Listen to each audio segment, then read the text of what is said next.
I remember my first job, working as a maintenance man at a local hotel in the 80s. It was a part-time gig that I had been doing since I was 16, and I had learned the ins and outs of the hotel's operations over time. But when I turned 18, I received a notice to attend jury duty. I picked a week and let my boss know, thinking it wouldn't be a problem. However, the owner of the hotel, who was known to be an unreasonable jerk to all the employees, found out about my jury duty and accosted me in the hallway. He told me that I needed to do whatever it takes to get out of jury duty because he needed me at the hotel that week for a large dog show and clogged drains, among other things. He threatened that if I wasn't at work, I would be fired. Feeling stuck between a rock and a hard place, I went to jury duty on the first day and was immediately selected to serve on a week-long trial. When the judge asked jurors if there was any reason we could not serve on the jury, my heart sank. I was nervous and scared, having never been in court before, and I knew I couldn't lie under oath.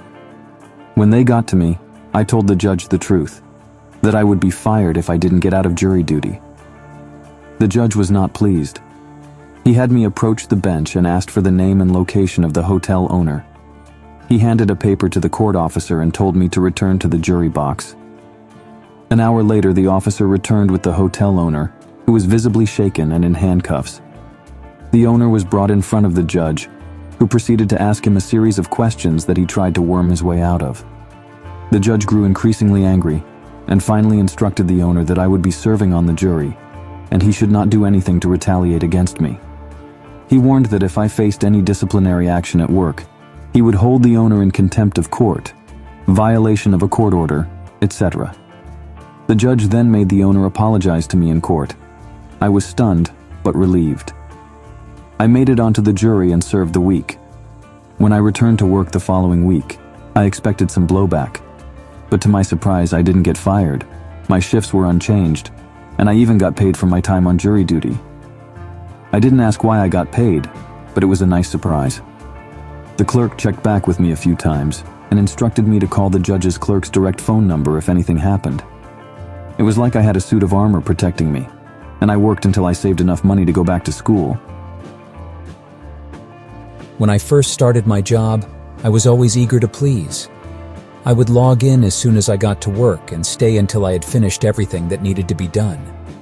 Even if it meant working an extra 20, 30 minutes a day, unpaid. But I didn't mind. I was a team player and I liked the company. 2 years into my job, my father-in-law fell terminally ill. We received a call from the hospital telling us that he didn't have much time left. I immediately told my manager and left work at 3:45, even though my core hours were from 10 to 4. The following month, I noticed that my pay had been docked for half a day. I was confused and asked my manager about it. She told me that they couldn't make exceptions and that the extra hours I had worked were my own decision. I was taken aback by the response. Alrighty then. From that moment on, I worked to the letter of my contracted hours. For 5 years, I came in on the dot and left on the dot. No more, no less. I didn't give the company a minute of my time outside of my core hours. My manager noticed my change in behavior and made a comment to a new starter about her disdain for clock watchers who left on the dot, as it didn't show company loyalty. I couldn't help myself. I leaned over and said, "Loyalty works both ways. Being docked half a day's pay for attending the deathbed of a beloved family member, when I'd already done more than my weekly hours, was cruel and unfeeling. Rules are rules, and exceptions cannot be made." The new starter took my cue and started leaving on the dot, as did the whole staff. I couldn't help but wonder how many extra hours they had lost over the entire department over the next few years. But I didn't care. I had learned my lesson. Loyalty was a two-way street. As a social worker, my job requires me to visit foster children on a monthly basis, with the goal of building a positive relationship with them. This is often a challenging task, as many of these kids are naturally suspicious of strangers and can get bored easily.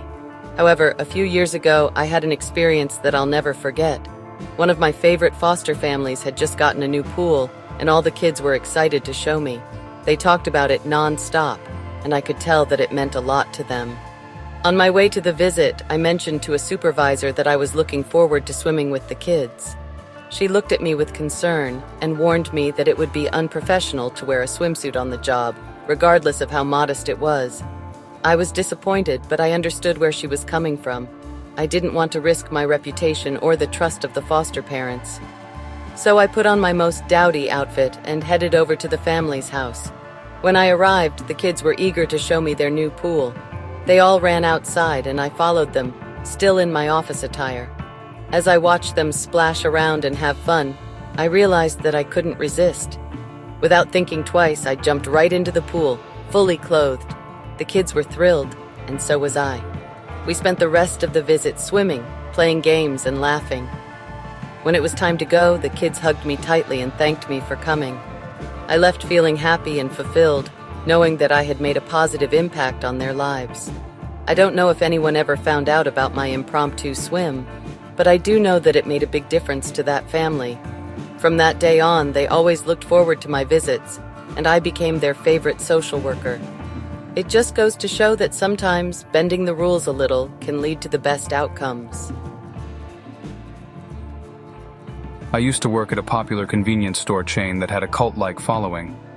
I had been there for a few years and had seen my fair share of managers come and go, but there was one new manager who stood out from the rest. She was a miserable woman who seemed to relish in flexing her authority over everyone. It wasn't long before she posted the uniform portion of the handbook in the break room and started cracking down on people's attire. The thing she took the biggest issue with? Yoga pants. Now, I've always been a bit of a clown, but I'm also very good at following rules. So I combed through the policy and noticed something interesting in the wording. It stated that yoga pants were allowed as long as the ankles flared, and there was no gender designation for these articles of clothing. That's when I decided to have a little fun with some malicious compliance.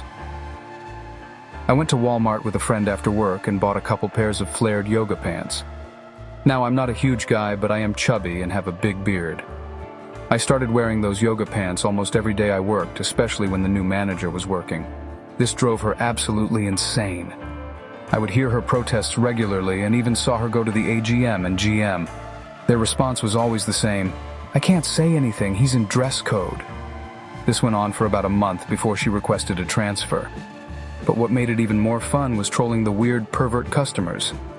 They would stand at the deli area and gawk at the young ladies working, especially if they were bent over the hot food table. When I noticed this, I would sidle over beside them and give the boys two butts to look at before whipping my head around and making eye contact with them. The level of disgust on their faces filled my heart with joy. Looking back, it was a silly thing to do, but it was also a small act of rebellion against a miserable manager who was determined to make everyone's life harder. I never expected it to bring so much joy to myself and others. I still have those yoga pants, and I occasionally wear them for a laugh. But now that I have a more physical job, I might fill them out better. Please like and subscribe for more videos like this one. Thank you.